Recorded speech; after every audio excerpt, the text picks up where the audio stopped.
क्या आपकी valve replacement हो सकती है बिना ओपन हार्ट सर्जरी के? यस, वाल्व रिप्लेसमेंट हो सकती है बिना ओपन हार्ट सर्जरी के bye Tawi procedure. I am doctor Sarita Rao, senior interventional cardiologist from Apollo hospital Indore.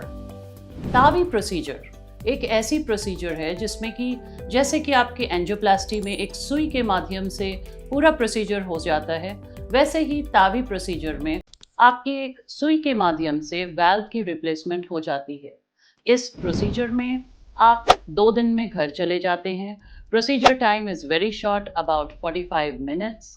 Blood की यूजुअली रिक्वायरमेंट नहीं होती है. आपको बेहोश करने की ज़रूरत नहीं होती है.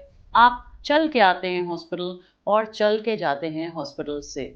So this is transcutaneous aortic valve implantation, and it is now a very common procedure easily done at Apollo Hospital, Indore.